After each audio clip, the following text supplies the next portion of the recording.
विरोध लोकतंत्र का अहम हिस्सा होता है, लेकिन विरोध के नाम पर अगर लोकतंत्र को ही शर्मसार किया जाएगा तो फिर सवाल जरूर उठेगा। विपक्ष के साथ ऐसा ही हो रहा है। राज्यसभा में कल जो हुआ उसे लेकर विपक्ष सरकार के निशाने पर है। आरोप यह लग रहा है कि विपक्षी सांसदों ने सदन में मारपीट की। इसके सबूत के तौर पर एक वीडियो भी जारी किया गया, लेकिन विपक्ष इस आरोप को गलत कहते हुए सरकार से ही सवाल पूछ रहा है कि अगर मॉनसून सत्र में कुछ काम नहीं हो पाया तो आखिर इसका जिम्मेदार कौन है। संसद के दोनों सदनों में मॉनसून सत्र के दौरान सिर्फ 49 घंटे काम हुआ, जबकि होना चाहिए था 226 घंटे। 49 घंटे हुआ और होना था 226 घंटे। तो फिर बाकी के घंटों में क्या कुछ हुआ? शोर, हंगामा, स्थगन और मारपीट। क्या इसी के लिए सांसदों को चुनती है जनता? आखिर क्यों सरकार और विपक्ष की लड़ाई में जनता के वोट का अपमान हो रहा है? क्यों सांसदों ने संसद को अपनी सियासत का अखाड़ा बना दिया है? तो घंटी बजाइए, फोन उठाइए 8422840000।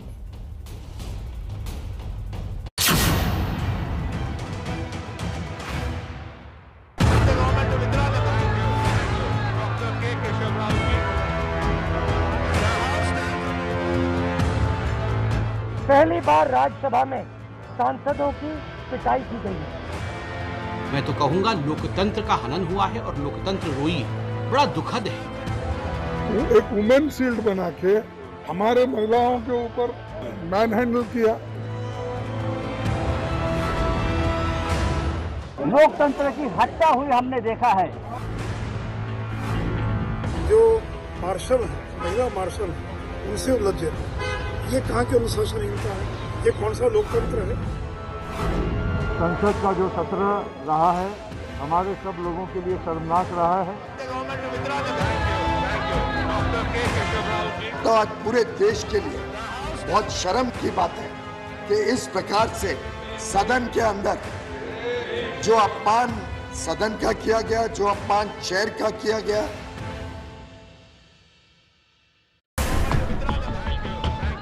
ये देश की संसद है, ये माननीय सांसद है और ये संसद को शर्मसार करने वाली तस्वीरें हैं। इस तरह की धक्का मुक्की आपने गली मोहल्लों में देखी। ऐसे झगड़े चौक चौराहों पर होते देखे हुए। लेकिन अब इन सांसदों ने संसद को ही अखाड़ा बना दिया है।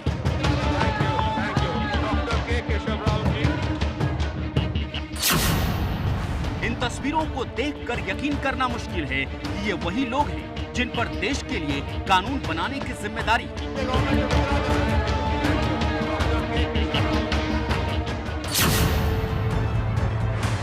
देखिए कैसे यहां महिलाओं को धक्का दिया जा रहा है।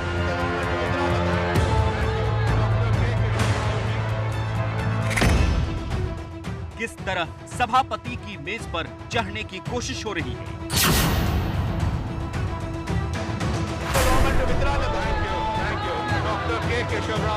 कागज के टुकड़े उछाले जा रहे हैं।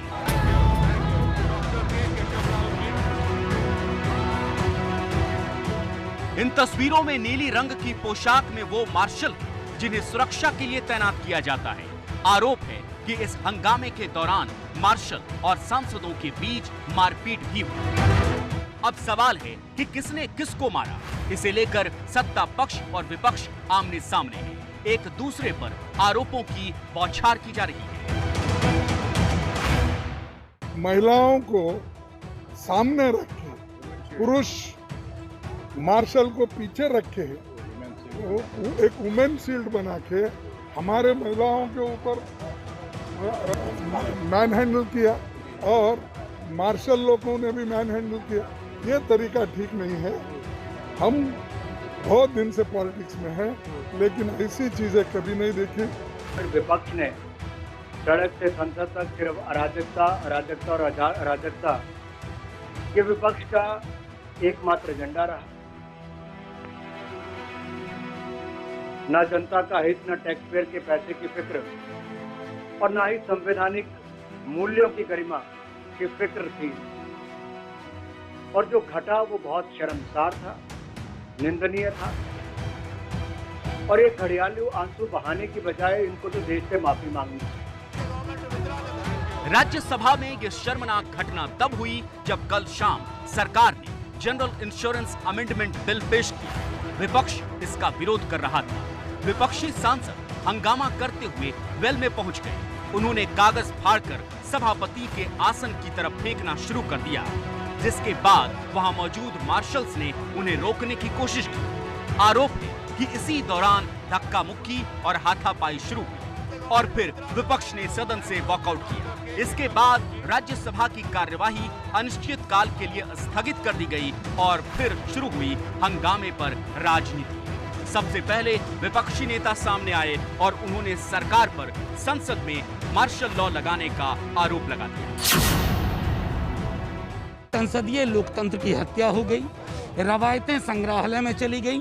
मार्शल लॉ लगा करके technically, principally, actually martial law लगा करके आप इंश्योरेंस की तरह का कानून पास करा। इतनी फौज जैसे हिंदुस्तान पाकिस्तान की सीमा पर हम खड़े हैं, ऐसे बॉर्डर खाली फेंसिंग लगाना बाकी था बस और बंदूकें लाना बाकी था। क्या आप हमको डराना चाहते हैं? आज हम हैं, कल आप हो। आपने भी ये सब कुछ किया है और सबसे ज्यादा महिला मार्शल्स को बुलाया गया। ये कौन सी नीति है? डेमोक्रेसी को आज मोदी शाह जी ने फांसी पे चढ़ा दिया, इसीलिए हम फांसी का फंदा लगाया कि डेमोक्रेसी स्किल्ड ओवर हियर। देश बेच गया, सब कुछ बेच गया, डेमोक्रेसी को फांसी पे चढ़ाया गया। Shame on them, shame on them, shame on them. विपक्ष जब ये सारे आरोप लगा रहा था, उस वक्त तक राज्यसभा में हुए हंगामे का ये वीडियो सामने नहीं आया था। इस वीडियो में जो दिख रहा है वो विपक्ष के आरोपों पर सवाल उठाता है। धक्का मुक्की की इन तस्वीरों को एक बार फिर गौर से देखिए। इसमें एक महिला मार्शल दिख रही है जिसे खींचा जा रहा है। इस खींचतान के दौरान पास में ही खड़ी एक महिला सांसद गिर पड़ी। जब वो उठी तो उन्होंने उस मार्शल को धक्का देना शुरू कर दिया। कुछ देर तक ये धक्का मुक्की चलती रही। इन्हीं तस्वीरों को लेकर विपक्ष पर एक महिला मार्शल की पिटाई का आरोप लगाया जा रहा है। 4 तारीख को 6 members were named and they tried to forcibly open the door by breaking the glass. शीशा तोड़ के अंदर आने का कोशिश किया। एक महिला कर्मचारी को घायल हो गए and she has given in writing that मुझे ऐसी घटना में घायल हो गए, एक्शन होना चाहिए। सरकार के इस आरोप की वजह है इस वीडियो में दिख रही धक्का मुक्की में कांग्रेस की 2 सांसद फूलो देवी नेताम और छाया वर्मा नजर आ रही हैं। आरोप है कि वो महिला मार्शल के साथ मारपीट में शामिल थी,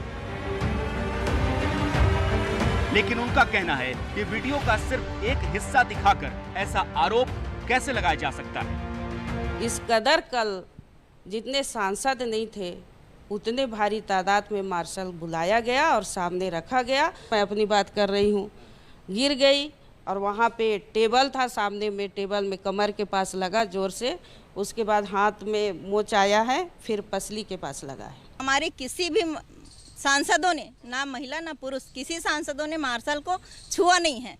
धक्का मुक्की हुई और उस धक्का मुक्की में आप सब समझते हैं कि धक्का मुक्की में क्या होता है। धक्का मुक्की में हमारी एक महिला सांसद नीचे गिर गई, उसको बचाने के लिए मैं एक महिला मार्शल को हटाने की कोशिश की, वही फुटेज बार बार दिखाया जा रहा है। हमारी महिला सांसद जो कलीग्स है छत्तीसगढ़ से, वो आगे थी, इनको इतना जोर से धक्का लगा, इतना जोर से, एक को तो लगा है बहुत जोरों से, तो हम थोड़े पीछे थे, पर इतना फोर्स मैंने मेरे इतनी कैरियर में देखा नहीं है। और राज्यसभा में और सदन में क्यों मार्शल के फोर्स की जरूरत पड़ती है? ये सवाल विपक्ष के कई नेताओं ने उठाया कि सदन के भीतर इतनी बड़ी संख्या में मार्शल्स को बुलाने की जरूरत क्या थी। सवाल ये भी है कि जब इस घटना पर हंगामा बढ़ा, उसके बाद ही वीडियो का कुछ हिस्सा सामने कैसे आया। ये एक तरफा ये एक सेलेक्टिव वीडियोस ना वो लीक करें, सारे वीडियोस जो है वो पब्लिक डोमेन में डालें। और हम ये भी विनती करके आए हैं कि अगले सेशन से राज्यसभा टीवी और लोकसभा टीवी के प्रोसीडिंग्स लाइव होना चाहिए। पर सवाल सिर्फ इस वीडियो का नहीं, सवाल तो पूरे सत्र का है। लोकसभा या राज्यसभा, मॉनसून सत्र में सिवाय हंगामे के और कुछ नहीं। हर दिन दोनों सदनों की कार्यवाही शुरू होते ही किसी न किसी बात पर हंगामा शुरू हो जाता और फिर बार बार दोनों सदनों की कार्यवाही स्थगित की जाती थी। इसी कारण मॉनसून सत्र को तय समय से 2 दिन पहले खत्म करना पड़ा।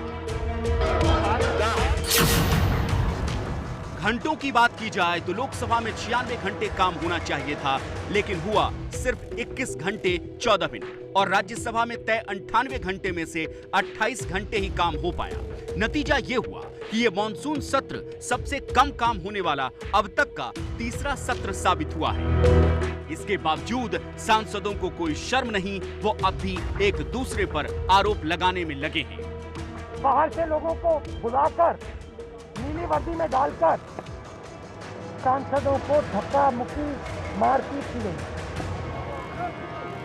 और आप ये सवाल पूछ रहे हो, स्पीकर को दुख हो रहा है। विपक्ष के लोग तो शुरू से ही कह रहे थे कि हम संसद के सत्र को वॉश आउट करेंगे और हम संसद के सत्र को वॉश आउट करने के लिए वॉशिंग मशीन लेके आए हैं। पर सवाल तो ये है कि क्या सदन चलाने की जिम्मेदारी सिर्फ विपक्ष की है? सरकार ने क्या किया? विपक्ष के विरोध को खत्म करने के लिए क्या कोशिशें की गई? ऐसा तो नहीं कि पहली बार विपक्ष हंगामा कर रहा है। जो भी दल विपक्ष में बैठता है वो यही करता रहा है। अगर विपक्ष कृषि कानूनों और जासूसी के मुद्दे को लेकर जिद पर अड़ा था तो क्या इसका कोई रास्ता नहीं निकाला जा सकता था? आखिर क्यों संसद सत्र खत्म होने के बाद ही सरकार के मंत्रियों की फौज विपक्ष के खिलाफ मीडिया के सामने आई? तो आज पूरे देश के लिए बहुत शर्म की बात है कि इस प्रकार से सदन के अंदर जो अपमान सदन का किया गया, जो अपमान चेयर का किया गया। संसद की गरिमा किसने गिराई? राज्यसभा में मारपीट करने वाले कौन थे? धक्का मुक्की की शुरुआत किसने की? इसे लेकर अब चाहे जितनी जांच होती रहे और जितने आरोप प्रत्यारोप लगाए जाएं, सच तो यही है कि राजनीति की इस लड़ाई में नुकसान सिर्फ जनता का हुआ। कोरोना के कारण बढ़ी बेरोजगारी, महंगाई और आम जनता से जुड़ी तमाम समस्याएं वहीं की वहीं रह गई। सियासत जीत गई और जनता हार गई। लेकिन क्या ये सब मेडल जीतने के बाद ही होना चाहिए? क्या खिलाड़ियों को पहले से वो मदद नहीं मिलनी चाहिए जिससे वो देश के लिए मेडल जीतने का हौसला बना सके? क्योंकि आज भी हमारे देश में ऐसे हजारों खिलाड़ी हैं जो मदद न मिलने के कारण मुश्किल हालातों में जी रहे हैं और जितना अच्छा प्रदर्शन वो कर सकते हैं वो कर नहीं पा रहे हैं। घंटी बजाते रहिए। नंबर आपके सामने है 8422 840000।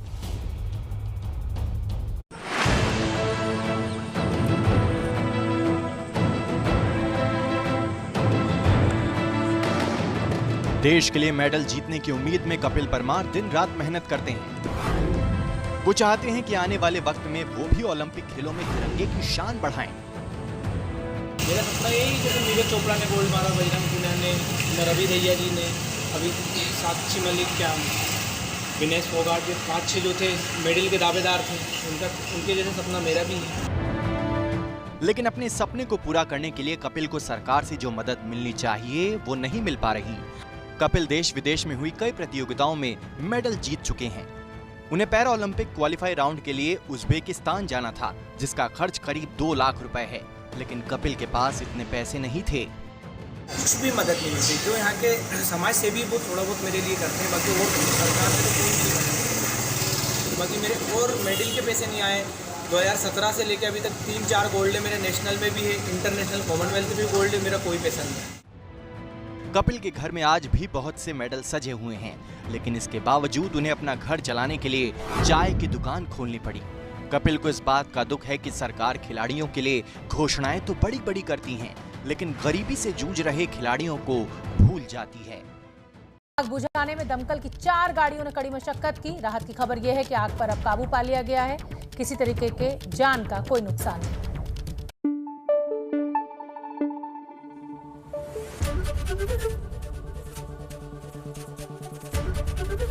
एबीपी न्यूज आपको रखे आगे।